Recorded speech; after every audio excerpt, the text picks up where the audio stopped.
Welcome to Influential Entrepreneurs, bringing you interviews with elite business leaders and experts, sharing tips and strategies for elevating your business to the next level. Here's your host, Mike Saunders. Hello and welcome to this episode of our program. This is Mike Saunders with Marketing Huddle, and today we are privileged to have with us Jessica Rhodes with Interview Connections. Welcome to the program, Jessica. Mike, thank you so much for having me on the show. I'm really excited to talk with you again today. Hey, so I love when I see, name of a business that kind of says it all, right? Like back in the day, what's an Amazon? I don't know. It's a river, right? So, but now we go, oh, Amazon, that's Amazon.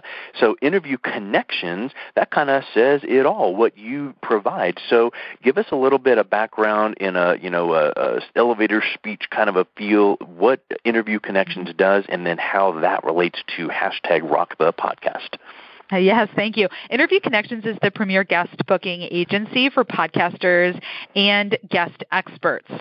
So we help people rock the podcast from both sides of the mic, both as a guest on podcasts and as a host. And we do that by connecting great guests with great hosts for interviews. So does it go just one way where if you're a guest, you need to get on shows, but also if you're a podcaster, do you also then get them guests? So it goes both directions? Yeah, we have, exactly. We do both. And I believe that's really important for entrepreneurs to be, a host of a show, owning your own media, establishing yourself as an authority by having your own podcast on a subject. So we work with hosts to find guests for their show. And then on the flip side, being a guest on other shows, we get people booked as a guest on other shows because that puts you in front of new audiences and getting exposure to people that haven't heard of you yet. So I love that because you're not just one thing to one side of the equation, because it really goes it really makes sense to go both ways, because you're a host and you started this cool idea for your show. Well, now who do I talk to, right? I've already talked to my LinkedIn contacts, that wanted to come on, but now you got to broaden that net. And then from the other side, doggone it, I've been hearing about I need to get interviewed on shows because it establishes my expertise and my authority, but where do I go? So I think that is just such a neat, you're kind of like a broker, right? I mean, in reality, you're a broker of connecting people together. Yes, exactly. We've been called a matchmaker. We've been called the madam of podcasting. Maybe not that so much, but definitely bringing people together, making those. And we really focus on that, the introduction, the connection. After we bring people together, we let them take the relationship wherever it needs to go. Right, because, like for instance, maybe one day, and I don't know whether this is your business or not, but it will also help you, coach you on how to do a good interview or how to interview better. I'm sure there's an element of that, but your main bread and butter is we make the connections, we get you booked, and we get you guests. So what do you feel that is one of the biggest, missed opportunities on both? Let's talk about both sides of the mic. So what's the biggest missed opportunity for a podcaster who is either starting their show or just getting it up and running? What should they be wary of and be making sure they're watching for?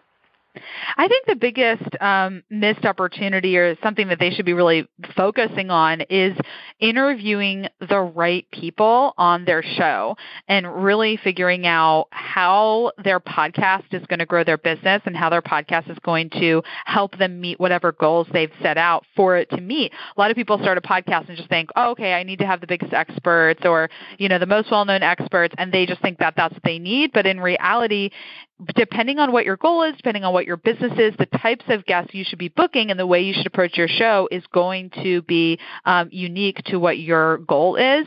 So that's one of the things we help people with is, what is your goal for the podcast? And these are the types of people you should be interviewing. It's not just about having different experts on, but it's about having the right people who you want to connect with. Because we see that the best success stories from podcast interviews from both hosts and guests are exactly the relationships that come out of the interviews.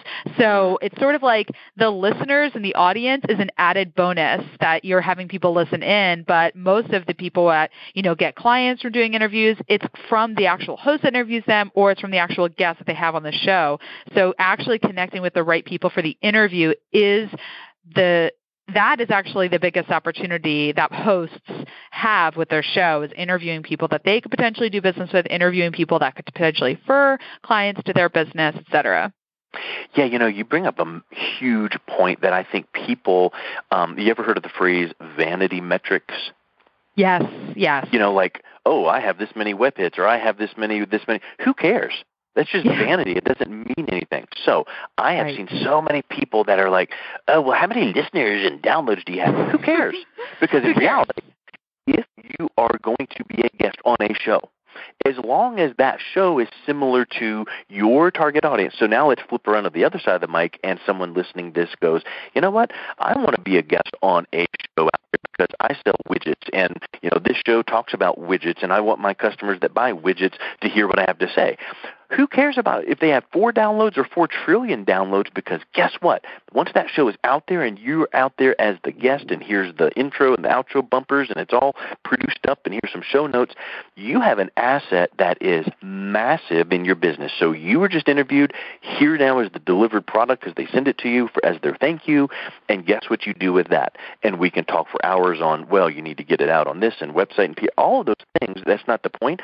The point is, as a guest or a show host, it's not the actual show in and of itself, it's what you do with it.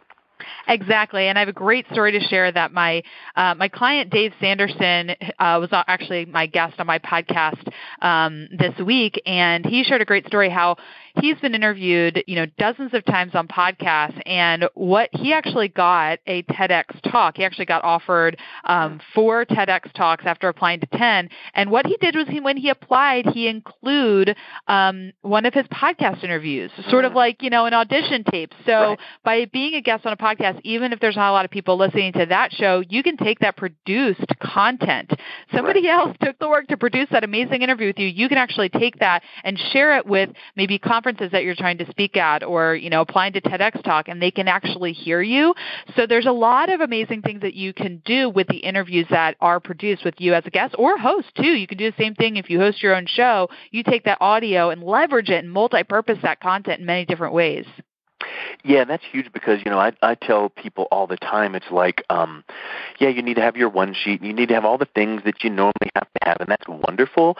But how, in this digital age we're in now, it is so easy to go, let me kind of keep my little, a portfolio, per se. So, like a graphic designer, they would go, oh, hey, Jessica, let's redo your website. Here's some thoughts I have for you.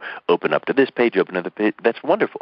Well, as a speaker, author, coach, whatever, you've got a portfolio, and it's comprised of, raving fan testimonials. It's comprised of books you've written, articles you've written, where you've been published, media you've been in, and podcasts, blah, blah, blah. Well, if you've got that link and you send that little, portfolio out to some potential speaking engagement event coordinators, and are they going to listen to every syllable of every interview? Probably not. But if they click on a few of them, they're listening to one while they drive and while they work out, and they glance at this, glance at that, that is what will set you apart. And I think that that's the huge thing that people do not realize, and they're missing the forest for the trees. So that point is just massive. So let's flip over to someone that feels like, you know what, I want to even take it to the very next level, and how hard would it be to start my own show? And let's not get into the weeds, but I think, don't you agree that so many people feel like, I got to have a studio and I got to have $10 million worth of equipment? It could be a phone and signing up for an account to host your podcast, right? Yes, exactly. And that's, yes, a lot of people get really caught up in the weeds, as you say, of like, okay, what kind of microphone did I need? And do I need this? And I see people, and I have people that come to my mind right now that told me they were launching a podcast 6 months ago, and they're still saying, I'm not ready yet. When in reality, you don't need much to be ready. You just need to start and then improve as you go. And that's, what's one of the things I write about in my book, Interview Connections, How to Rock the Podcast from Both Sides of the Mic, is I wrote about this because so many entrepreneurs get so caught up in the details and the tech, and in reality, a podcast that is going to grow your business is not one that's going to be the most highly produced, fancy podcast in a big studio. It's going to be one that has great content for your target audience. So I was explaining this, one of my friends is asking about, okay, do I need people to do like a double ender? And I'm like, no. Come on, I geek out. Yeah, exactly. I geek out on microphones because I have a podcast about podcasting and I just like Right. it. And it's, but that is, I said, I don't advise people to jump through all those hoops to have like the most highest quality audio because you know what? Most people don't have a trained ear. They cannot tell the difference between a conference call recording and a microphone, a different kind of microphone. So you just need to focus on high quality content. Now, I will say that if you just hook up your laptop and you use the internal microphone on that, you're going to sound like you're talking in a tunnel. So I think that there's a couple little things, and I'm sure in your book, which we will talk a little bit about in a second, but I'm sure you give some recommendations and thoughts and tools. But here's something that I think that people really, really need to realize is from both sides of that equation, from the interviewer and the interviewee, don't be too put on, polished, and produced in the sense that it doesn't need to be, well, and today, welcome, we have... Have you ever heard Marcus Sheridan's podcasts? I don't think I have, but I know who that is. You should check him out. Yeah, because I'll check it out. It feels like he is just chatting with you. It feels like he's got a Coke in the one hand and flip-flops, and he is just chatting. And it is not it is not stiff and buttoned up in a three-piece suit kind of a feel. It is just a conversation. Some of his content is, hey, here's what happened today. Oh, and by the way, that reminds me, here's how it relates to business and marketing. So I would caution people against feeling like, oh, I've got to have every word scripted out and every question, and, oh, what if I say the wrong thing? Just talk. Good gracious. Exactly. You know your business, you know your target audience. That's the most important thing. And I think that let's now get into, do you cover that in your book, and what would you advise to people where it's like, take the leap and, like Les Brown says, jump and grow your wings on the way down?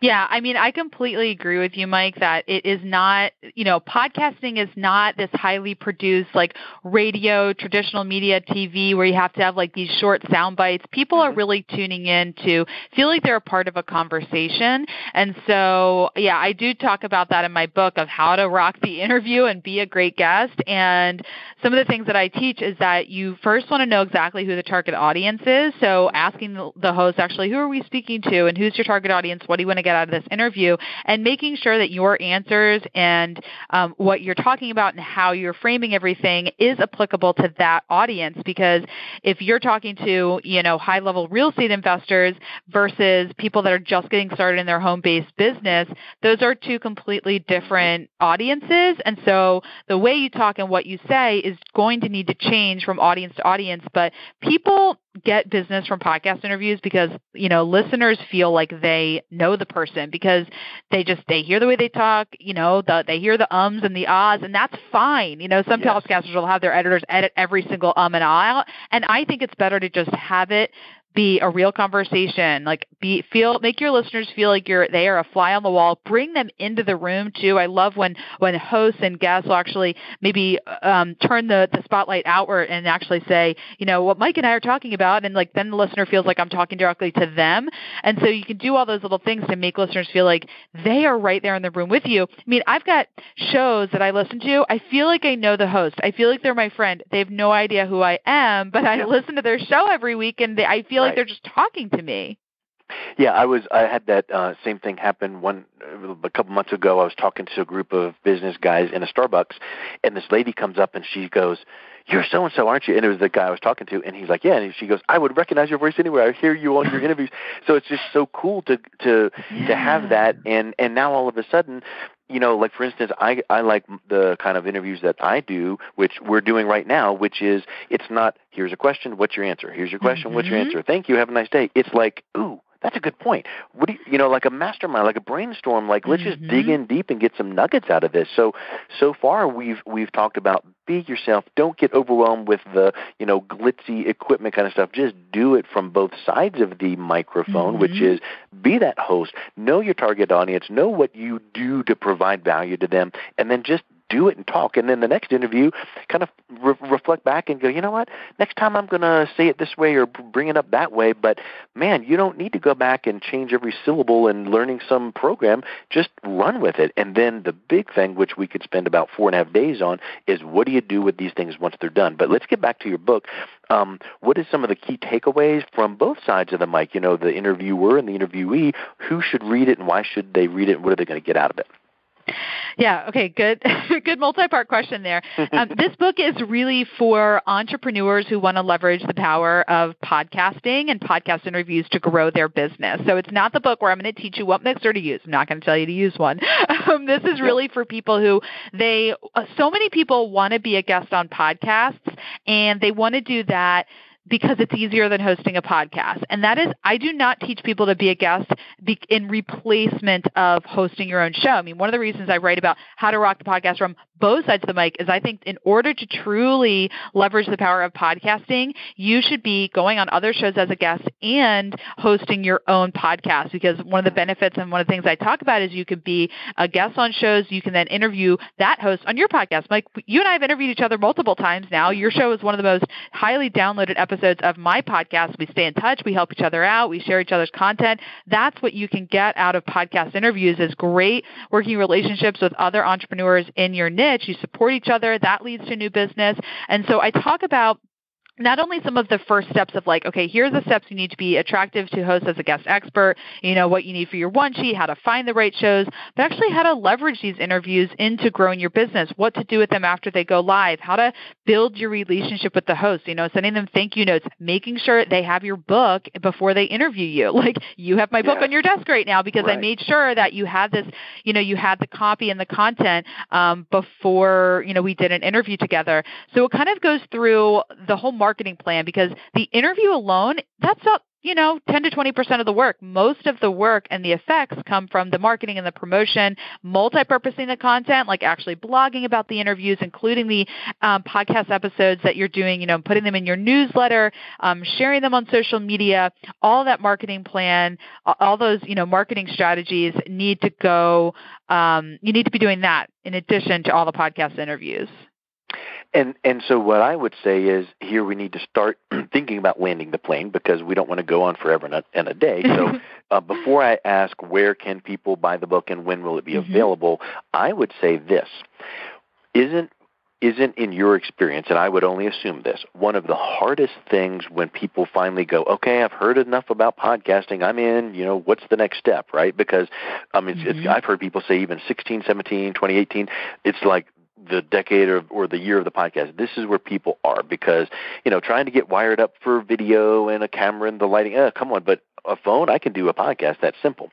So don't you agree that one of the hardest things for a show host is finding guests consistently, and then for a guest is finding shows to get on consistently, because it's like, woohoo, I got a guest. Now what? I got to crank up my networking engine and find someone else, and now you're spending too much time on that when you ought to be doing your main business and interjecting in a few interviews here and there throughout the week, not scrambling and connecting and trying to set up things. So where does your program Interview Connection solve that for people?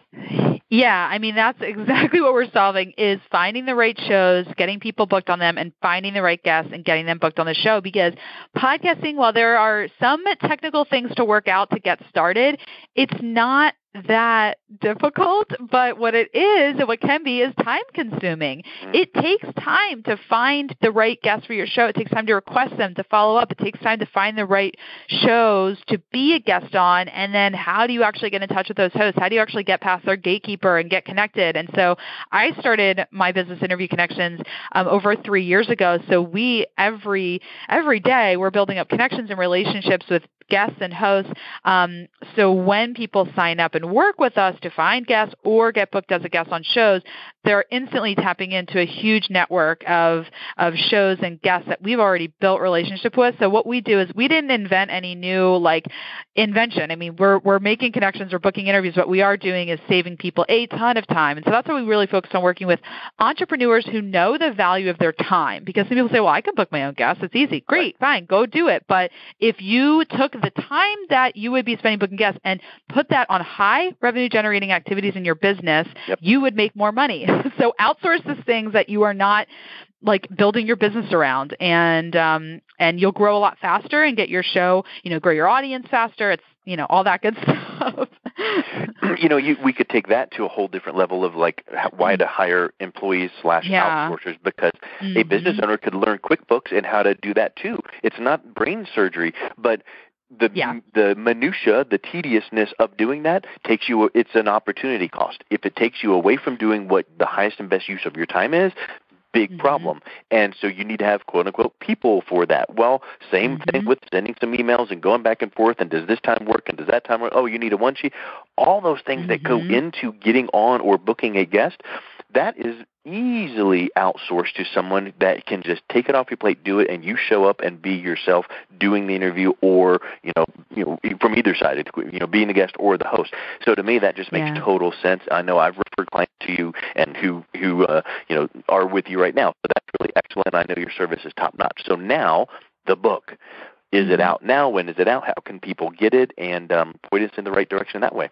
Yeah, so my book launches on January 30th, 2017, depending on when this is live or when you're listening to it. January 30th is when my book launches, and so you can get it at interviewconnectionsbook.com. It is a free book. All I ask you to do is pick up a small shipping and handling charge, and we'll send it right out to you, a hard copy. And so interviewconnectionsbook.com, and I highly recommend, if anything that we were talking about in today's episode was interesting to you, definitely get this book because it's exactly the content that you're going to find value in. Awesome. Well, Jessica, thank you so much. It's always a pleasure talking with you. Love your energy, love what you do, and good luck with the book. Thanks so much, Mike.